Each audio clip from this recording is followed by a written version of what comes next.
Olá, eu sou o Fênix E eu sou a Tamires Vick. e está começando mais um Contraplano aqui na TV Câmara Jacareí. E você sabe o que são as leis de incentivo à cultura? Para você saber mais, vamos receber no estúdio o diretor de cultura da Fundação Cultural, Wagner Rodrigo. Então, se você ficou curioso, vem com a gente. Vem com a gente!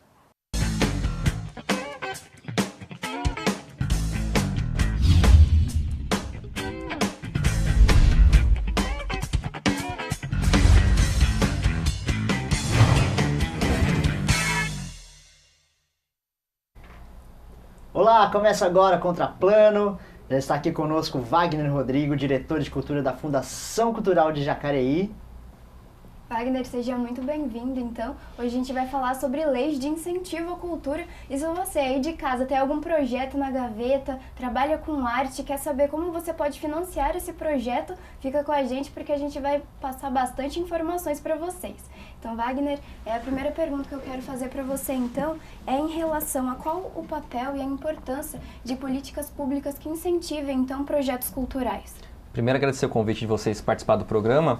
Na verdade, se a gente for pensar, o nome já fala Lei de Incentivo à Cultura, né? Então, ele tem a função de estimular a cadeia produtiva da cultura.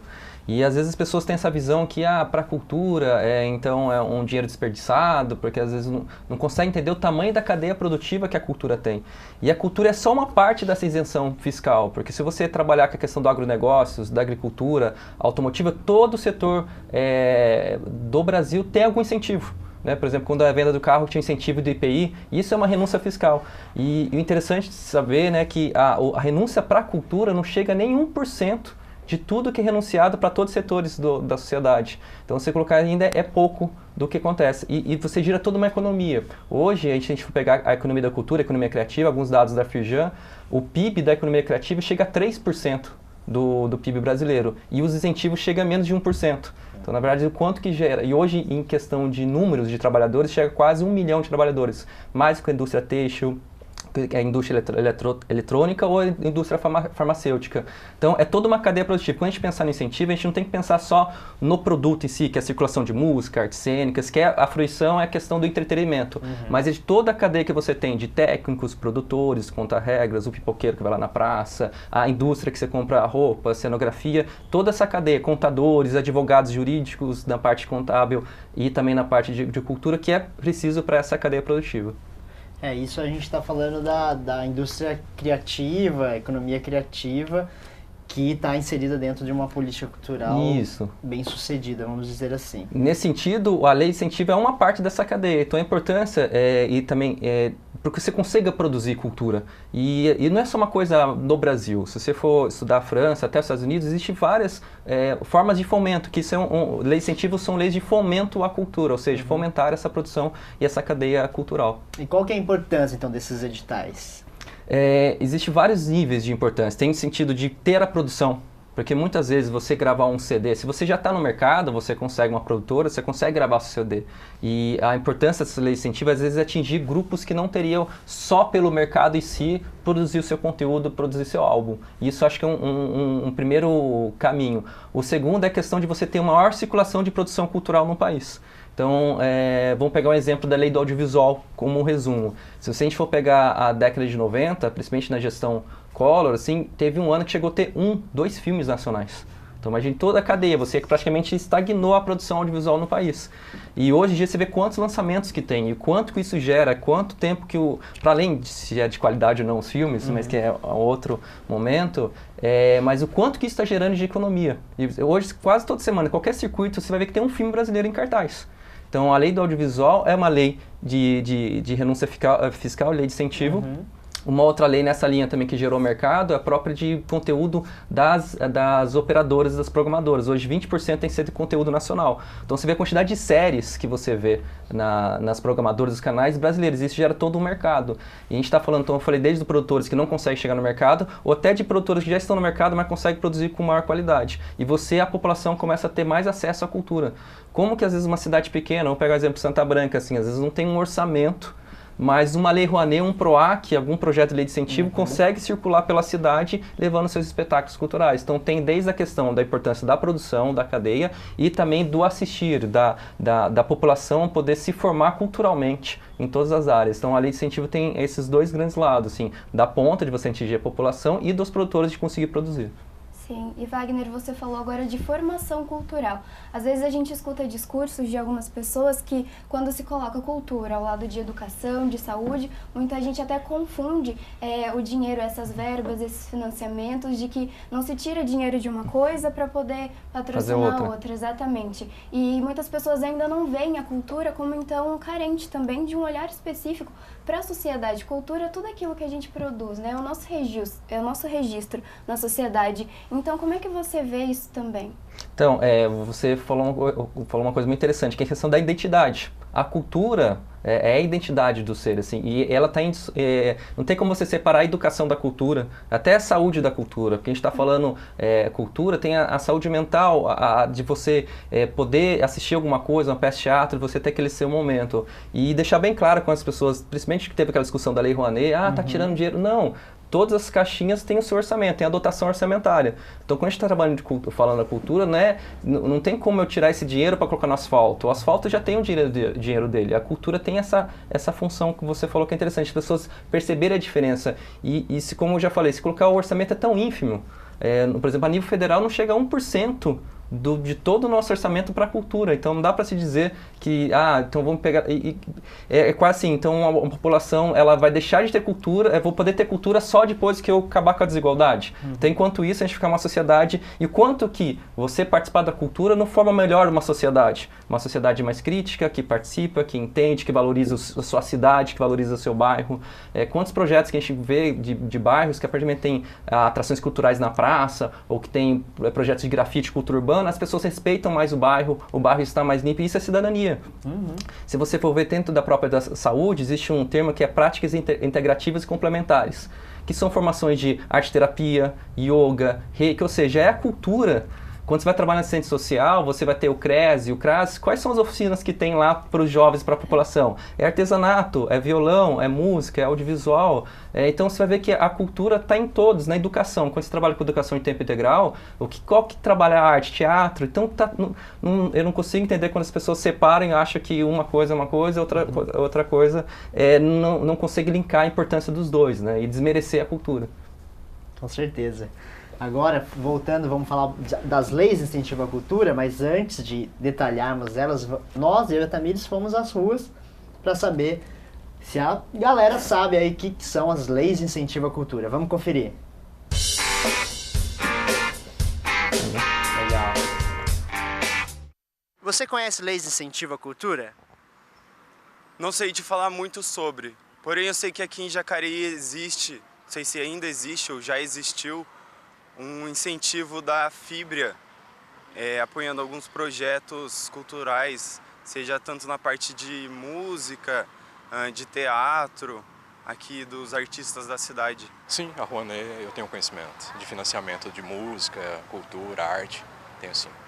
Essa é a lei, assim, eu não sei explicar. Eu sei as coisas que eu já me envolvi, sempre tem eventos, sempre tem shows, as aulas, e eu sempre estou participando, porque sempre tem essas coisas aqui, é sempre acessível a todo mundo. E qual é a importância de incentivos a projetos culturais para esse crescimento dos artistas locais? Eu vejo que é importante para os artistas receberem incentivos, porque muitas vezes falta condições financeiras para que eles desenvolvam o seu trabalho? Sim, com certeza, com certeza. Até uma questão de princípio constitucional, né, do artigo 5º, é dever do Estado, a saúde, a educação, e a cultura faz parte da educação. Acho que sim, porque isso é importante, a cultura é importante para as pessoas, porque as pessoas podem se desenvolver com muitas coisas, inclusive tem gente que sai daqui, vai para outras cidades e consegue crescer, né, artisticamente falando. Mas eu vejo também que a cultura é algo muito importante dentro da sociedade, que ela desenvolve várias perspectivas dentro das pessoas, como em matéria de conhecimento mesmo. Ela aborda muitos temas sobre a própria ligação da pessoa com o meio que ela vive. Acho que a cultura é importante por causa disso. Breno, fala pra mim, você acha que é importante incentivar a cultura? É importante sim, principalmente numa uma sociedade em que o sentimento crítico, né, e o senso crítico ele muda a sua forma de pensar, a sua conduta e as suas decisões. E a cultura ajuda nisso, né? Então o incentivo à cultura, o incentivo a você ter conhecimento, ele sempre é um fator modificador da sociedade.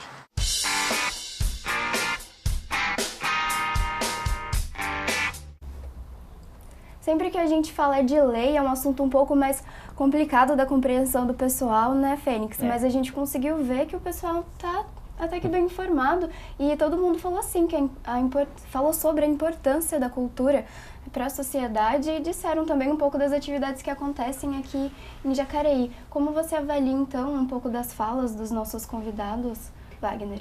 Então, muito dessa percepção é pelos esses projetos estarem chegando na população, na sociedade. E tem uma coisa, todos os projetos que são incentivados a nível federal, estadual, municipal, ele tem que colocar na sua divulgação, nossa identidade, o logo da prefeitura, do estado, do município, falando que esse projeto é beneficiado. Então, por isso que, até a gente talvez entrar na primeira lei federal, as pessoas conhecem a Lei Rouanet. Conhecem, às vezes, não conhece o nome, né, mas não conhece o instrumento, de como funciona, mas porque é isso. Vem uma peça de teatro, vem uma circulação, uma música, tá lá a Lei Rouanet. Falando um pouco... Então, explica pra gente, pro nosso telespectador, como funciona a Lei Rouanet. Na verdade, um pouco antes, existe 3 esferas de leis, né? Então, depois a gente vai entrar na lei municipal, lei estadual, lei federal. A Lei Rouanet é um dos instrumentos da lei federal. Ela está dentro do MINC, do Ministério da Cultura. Ela foi criada, se não me engano, em 93, e ela rege como assim, existe a lei, existe um decreto da lei que regulamenta ela, ou seja, fala o que pode ou não pode fazer, e depois tem uma instrução normativa que saiu em dezembro do ano passado. Como funciona basicamente a lei? Qualquer pessoa física ou jurídica, a jurídica precisa ter uma função cultural, pode escrever um projeto. Se ela for pessoa física ou jurídica, vai mudar, às vezes, o valor que ela pode captar. Então, pessoa física são projetos menores, pessoas jurídicas, daí tem MEI, microempresa, limitada, vai ter tetos para que ela pode escrever projetos. E quantos projetos que ela pode ter ao mesmo tempo? Existe um sistema que chama Salic Web, que é um sistema online onde você cadastra seu projeto. Você não precisa estar com o seu projeto pronto lá, mas você pode ter um cadastro, você começa a escrever seu projeto, salva, até o momento que você terminou de finalizar seu projeto, você vai colocar, daí, para quem conhece escrita de projeto, você vai colocar planilha financeira, etapa de trabalho, período de execução. Você termina de colocar essa parte, você coloca o processo de enviar. E daí ele vai para o Ministério da Cultura, vai entrar numa fila de projetos que vão ser avaliados. E se não tiver nenhum problema, existe alguns trâmites que às vezes tem algum problema de documentação, volta, você pode corrigir, depois volta. Alguns momentos ele já é negado, daí você tem que começar do zero. Quando ele é aprovado, o que acontece? Ele é uma lei de isenção fiscal, até para a gente explicar, né? É de renúncia fiscal. Certo. Então, o que aborda essa lei é imposto de renda. Então, pessoas jurídicas, ou seja, uma empresa que ela paga de imposto 100 milhões de reais, ela pode abater até 4% disso. Ou seja, se ela paga 100 milhões de imposto, até 4 milhões ela pode destinar a algum projeto cultural.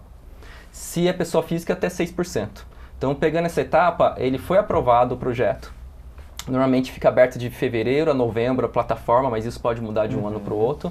Ela conseguiu um certificado que ela pode conseguir esse patrocínio, agora ela vai para a empresa. Tá? E como que funciona isso? Existem algumas maneiras. Tem empresas que hoje em dia elas criam editais dela. Então, nesse momento, tem uma empresa aqui na região, que é a CCR Nova Dutra, Instituto, que ela está com o edital aberto dela.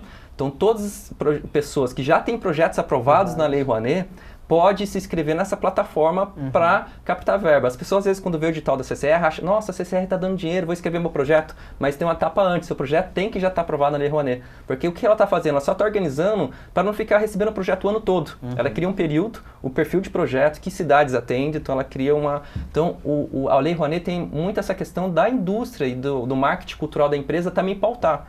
Você vai para o Instituto Oi, eles têm um projeto voltado mais para música, você vai para outra, mais para circulação, teatro, dança, Natura também. A Natura. Então, cada empresa... Só que isso não impede também de uma pessoa física ou de uma empresa que nunca participou incentivar. Então, essas empresas já estão há muito tempo, edital BNDES, Petrobras, Eletrobras. E dentro da Lei Rouanet, é legal deixar claro que existem 2 artigos. Tem o artigo 18 e o artigo 26. O que são isso? O artigo 18, se eu escrever um projeto, ele enquadra no artigo 18, se meu projeto custa 100 mil reais e a empresa dá 100 mil reais, ela bate 100 mil reais inteiro do imposto de renda dela. O artigo 26 é quando a empresa entra com uma contrapartida. Então, se o projeto é de 100 mil reais, 30 mil ela vai abater e 130 mil precisa tirar do caixa dela. Então não dá nem eu acho que fica claro para vocês qual artigo que normalmente as empresas mais gostam, né? É o 18. Dificilmente tem projetos aprovados de 26, mas tem que estar no escopo de trabalho da empresa, dela entender que ela quer incentivar, porque ela é obrigado a colocar um valor a mais. Tem todo um processo contábil que ela consegue abater um pouco mais, mas esse, resumindo a grosso modo, isso é a Lei Rouanet. Daí você tem um tempo de circular com o projeto, prestação de contas. Quais são os prazos para a pessoa mandar para aprovação e depois para ela captar? Normalmente chega prazo de 1 a 2 anos e tem um ano fiscal, isso muda, só que isso muda, a gente pode estar falando uma coisa agora e mudar. Vou pegar um exemplo, ano passado a instrução normativa que muitas vezes vai normatizar isso. O ano passado a gente teve 2 instruções normativas, ou seja, de março eu tinha um caminho e em dezembro já era outro caminho. Então, a instrução normativa que saiu em março do ano passado tinha 130 artigos. A de dezembro já teve 70. Então, é uma coisa que quem quer escrever, não existe uma receita de bolo. Sempre tem que estar olhando a lei, o decreto, a instrução, porque isso modifica de ano a ano. Então, de ficar esperto de como está fazendo. Agora, o que acontece? Isso é um problema que o governo federal e as empresas e a própria produtora sempre acontece. Às vezes tem 2 bilhões de projeto aprovado, mas não quer dizer que capta isso. Às vezes a captação fica 30%, 40% só. Ou seja, às vezes eu tenho 2 bilhões, mas apenas 1 bilhão e 200 conseguiu captar. Porque não necessariamente quer dizer que você aprovou seu projeto, que ele vai ser executável. Então, porque depois tem o filtro das empresas para onde vai esse projeto. Então, acontece muitas vezes de muitos projetos não captarem. E daí você, enquanto produtor, fica meio frustrado, né? Você tem um projeto lá que vai circular, porque depende desse outro processo da empresa. Então, é um gargalo assim que o Ministério, com essa última instrução normativa, tentou deixar mais atrativo para que mais empresas incentivem. Para não ficar essa questão desse buraco de 70% captar, 30% não conseguir. São muitas etapas, né? Por isso que é preciso estar bem atento também, né? E até pegando isso, existem muitos manuais na internet gratuitos, existem cursos. É uma coisa assim que não dá para você ficar parado assim no tempo. E existe uma outra função, até explicando dentro da lei de incentivo, você fala, pô, Wagner, mas eu aprovei meu projeto, eu mesmo escrevi, às vezes você aprendeu a escrever, não contratou ninguém, como faço para captar? No seu projeto você pode destinar até 5%. Não sei, na última instrução, normalmente é de 5% a 10% para o captador.